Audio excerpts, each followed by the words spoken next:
Oi, gente, namastê. Sejam bem-vindos ao Gayatri Astrologia Védica, ao nosso canal aqui. Hoje eu vim falar um pouco do eclipse e eu vou começar falando de uma forma até bem pessoal aqui, né, dessa história. Como que, enfim, né, primeiro que a temporada de eclipses acontece sempre basicamente na mesma época do ano. Obviamente não nos mesmos dias, mas esse movimento é sempre, né? Eu lembro do Holi o ano passado aqui na Índia, quando caiu exatamente no mesmo dia em que a gente celebrou Holi aqui. E eu me lembro saindo da, né, assim, a gente estava brincando com água, é uma festividade né, que a gente brinca com cores, joga água no outro, joga cores um no outro. E eu lembro eu saindo dessa brincadeira, né, e me preparei antes, tomei meu banho antes do eclipse, né, como eu sempre digo, a gente tem que tomar o banho antes do eclipse. E aí eu sentei para fazer os mantras. Os mantras de proteção primeiro, né, pra gente não, como eu sempre digo, né, pra gente se proteger aí dessa energia, né, desses karmas que abrem, dessas histórias que abrem no eclipse, principalmente, sempre lembrando, se tá caindo na sua primeira casa, se tá onde a sua lua mora, se tá onde o seu sol mora, ou se tem planetas morando lá, que principalmente estão em regência no seu mapa, é importante prestar atenção. E quando a gente fala prestar atenção, gente, é fazer um trabalho de observação de si mesmo. Então, olha que interessante, né? A gente teve há 15 dias atrás o eclipse solar que aconteceu no eixo, né? Que aconteceu no signo de Aquários. E aí, inclusive, eu falei bastante sobre essa energia de Aquário. E a energia de Aquário, a gente chama, né? O signo de Aquário é o signo mais desafiador, mais maléfico que a gente tem no zodíaco natural, em termos de karmas, né? A gente chama de energia de Shiva, de Rudra, aconteceu Mahashivaratri, né? Inclusive na história, né, da batida do oceano, né, quando Shiva absorve todo aquele veneno. Então, tudo isso vai se encaixando e vai fazendo muito sentido. Então, você observa nos próximos 6 meses, né, o que pode estar abrindo ou o que vem se modificando. No meu caso, aconteceu na 7ª casa. Eu sou de Leão, e aí a minha casa de Aquário é a 7ª casa. Eu tô numa época de trânsito de Saturno forte, e assim, é tão interessante que eu lembro exatamente que no dia do eclipse estava fervilhando essa vontade assim, né, de ir para uma briga forte com o marido. Assim, eu perdi muita paciência, mesmo sabendo que todo o processo ia acontecer, mesmo quando a gente sabe que o processo vai acontecer, aquela ebulição vem, e aí a gente administra ou não, né? Mas essa história, né? E aí você observa. E quando a gente passa por situações difíceis no mapa, e principalmente que vem com energia de eclipse, de Saturno, de Rahu, Ketu, enfim, ou de planetas que têm uma energia bem desafiadora no seu mapa, todas essas partes difíceis ou que não funcionam, elas sobem, elas vêm para fora, de alguma forma. E aí eu sempre acho interessante você registrar. Ao pessoal que trabalha comigo lá na comunidade, eu peço que sempre esteja fazendo um registro, né, de eventos importantes, coisas diferentes que aconteceram, sejam elas muito incríveis ou sejam elas bem difíceis. E aí agora, né, quando eu penso muito em eclipse, eu estava refletindo muito isso antes de fazer esse vídeo, como que é esse eixo do eclipse, né? Porque o eclipse acontece sempre no eixo. Afinal, quem causa o eclipse, né? A gente fala Rahu, Ketu, são esses pontos físicos no céu que quando a lua ou o céu passam, eles ficam parcialmente ou totalmente encobertos. Então, quando, né, lá no céu, o sol ou a lua passa por um eclipse, depois eles fazem essa coisa do eixo, porque Rahu e Ketu no seu mapa, você observa, eles estão sempre em eixo, ou seja, na proporção de 1:7. Se o seu Rahu mora, por exemplo, em Leão, né? Você conta 7 casas a partir da casa onde ele está e você vai ver que Ketu está lá na casa de Aquário. E assim vai, né? Então, você vai na mesma proporção, não é? Se, por exemplo, você tem a primeira, o seu Rahu está em Áries, então o outro Ketu, ou vice-versa, vai estar lá em Libra. É sempre 1:7. E a gente chama isso de um eixo. E aí, então, eu estava pensando como o eclipse tem essa energia de eixo, né? Então a gente estava num signo, né? O eclipse aconteceu num signo de grupos, um signo considerado aquário é o signo bem, né, desse social, desse grupo, né, dessa comunidade, e agora a gente está indo acontecer um eclipse no signo de Leão. E Leão é sobre individualidade, afinal, quem é o dono de Leão, gente? É o Sol, né? É sobre essa realeza, essa verdade, essa essência. Então a gente sai de um eixo de grupo e a gente vai para um eixo de individualidade. E aí eu fico pensando, né? Quem sou eu lá no grupo e quem sou eu? Até a minha filha mais velha estava falando muito de Clarice Lispector, ela adora ler, ela estava falando muito de uma passagem da Clarice que fala, né? Quem sou eu quando, sei lá, acho que era quem sou eu quando eu corto a mão aqui em casa, e era bem interessante a colocação dela. Vou ver depois se eu acho essa história, esse poema aí para depois acrescentar. Mas a gente está saindo muito desse eixo de grupo para um eixo individual, né? A gente está saindo de um eixo de um signo muito complexo, que é Aquário, para um signo que fala muito da nossa essência, da nossa alma. Sol fala também da nossa parte da nossa alma, né? Então, é interessante como o movimento é bem diferente. E aí, quando aconteceu o eclipse lá em Aquário, a gente estava tendo Mahashivaratri, e era Arahu, né? Era Arahu que estava acontecendo um eclipse solar, era Arahu com Sol. E aí a gente teve Mahashivaratri um pouquinho antes de acontecer o eclipse, né? E Shiva é essa energia, e Aquário é essa energia de desintoxicação, de deixa ir embora, de o que não funciona mais, de cleansing, né? A gente pensa até no número 11, Kadash, o dia lunar 11, também fala sobre a mesma coisa. Então aí agora a gente vem para essa energia, e é interessante que essa lua cheia que já está acontecendo agora. Hoje eu estava andando aqui à noite em casa, já vi a lua cheia, tá linda. Aí no Brasil ainda não é de noite, mas a lua cheia tá linda. E adivinha, aniversário de Lakshmi, Lakshmi Jayanti, né? Então, e aí Lakshmi é muito essa energia do coração também, dessa energia da intuição. Então, bem antes aí do eclipse, nesse processo, tá vindo Lakshmi, Jayanti, aniversário de Lakshmi. E aí quando a gente pensa muito em Lakshmi, a gente pensa muito na essência e nessa coisa do divino, que é muito mais a Lakshmi, né? Apesar de ser essa deidade linda, reluzente, né? Para quem já veio aqui para a Índia, ou para quem viu uma Lakshmi, né? Ela tá sentada nessa flor de lótus linda e ela, né? Tem horas, tem lugares que ela tá segurando ouro, tá segurando outras coisas, e obviamente Lakshmi é muito associada à questão do ouro, mas a própria questão de Lakshmi fala muito dessa beleza que vai além dessa só questão estética. E a energia de Lakshmi também vem muito com essa energia de o que a gente está procurando, né? Qual é a nossa história aqui? O que está fazendo sentido? E eu acho que a gente sai de um lugar, de um eclipse, onde a gente estava deixando coisas ir embora, e eu senti isso muito na minha relação com o meu relacionamento, que coisas que eu não quero mais viver nesse relacionamento. Quando a gente fala que a gente não quer mais viver, é que não é porque não valeu a pena não viver, é simplesmente que agora é hora de deixar embora.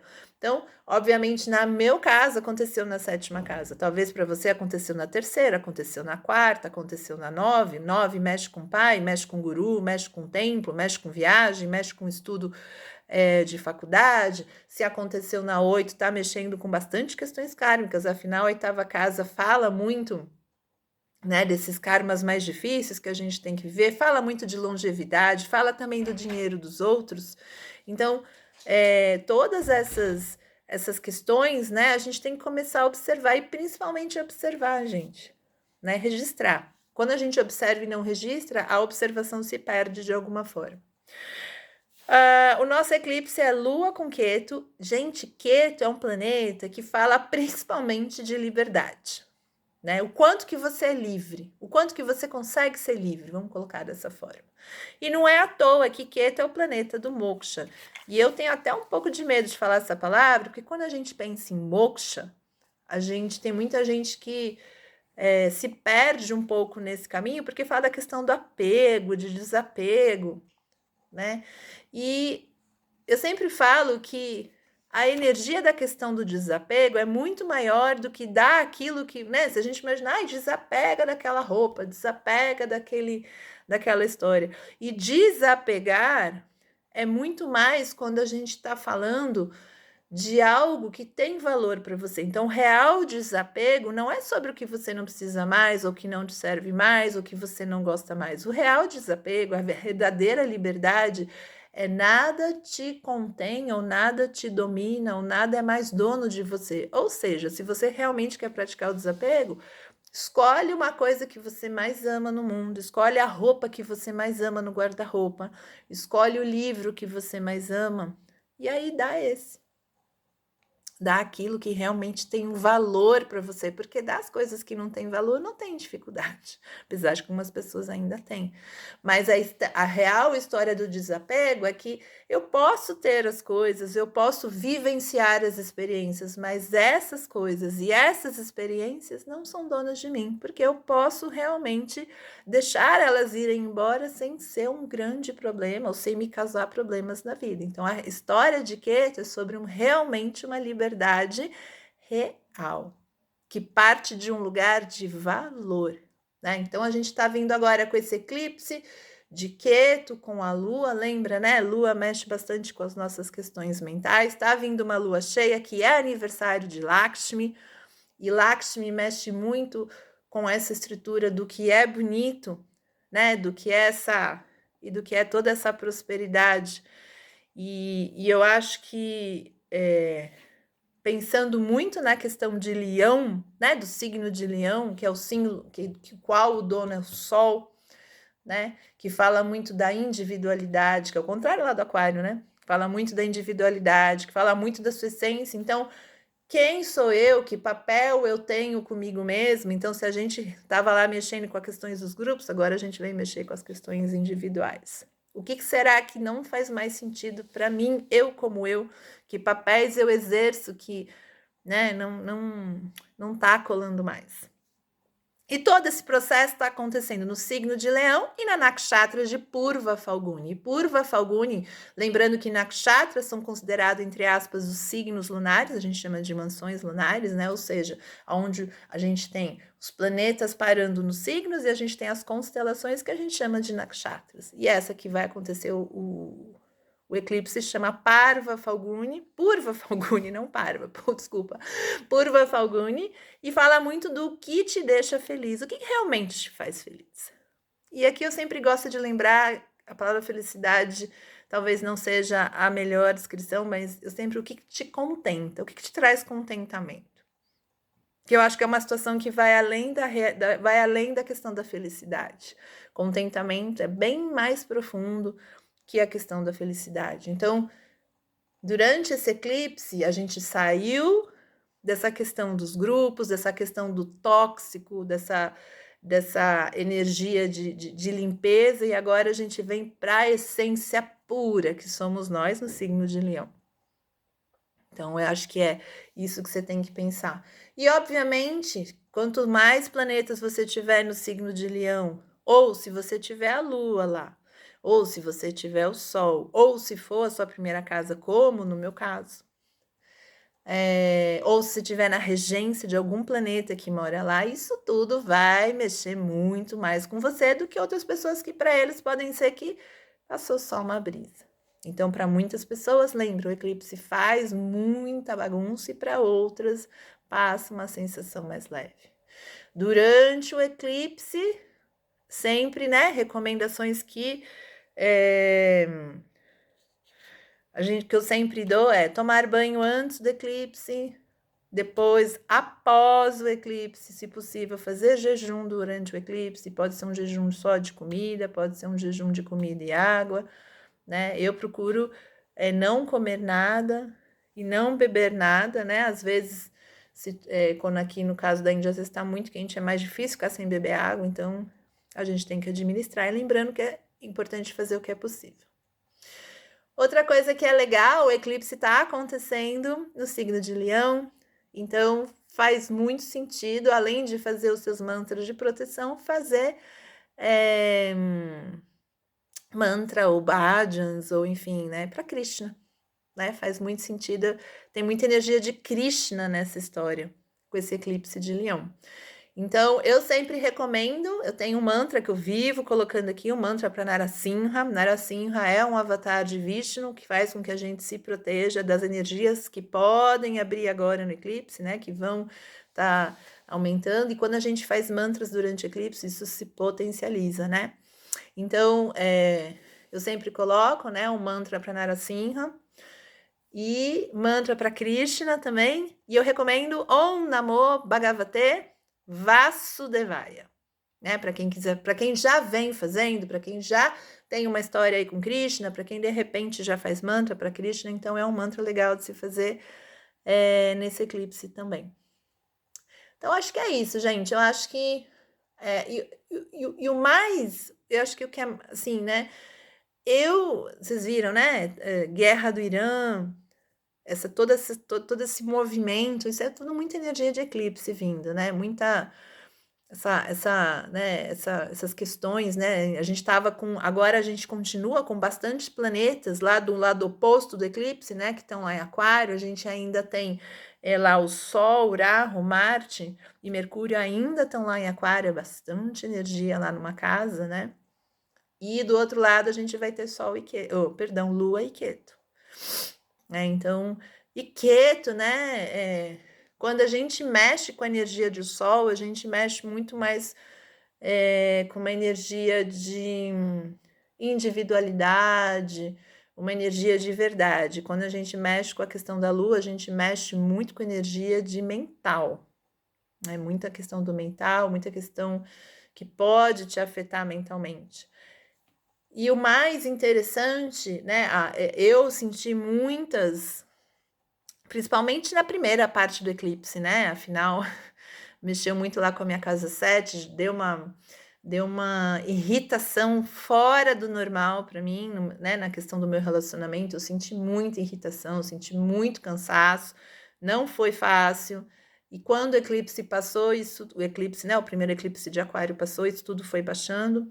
E agora eu sinto muito essa coisa mais interna agora, essas questões mais internas, muito eu comigo mesma, né? Como que eu sigo, como que eu não sigo, o que é real, o que não é real para mim, o que está funcionando, o que não está funcionando, e eu já estou sentindo as coisas que eu tenho que mudar. E aí eu vou registrando, né? Porque a ideia não é sair, que amanhã vai resolver tudo depois do eclipse, né? Mas a gente começa a dar esses pontapés, porque na verdade é isso, né? Que esse trânsito lá em cima está fazendo com a gente, ele está empurrando e a gente vai pegando carona ou não, né? Aceitando, né? Essas empurradas, esses puxões de orelha, esses insights. Então, né? Parabéns para Lakshmi, uma energia.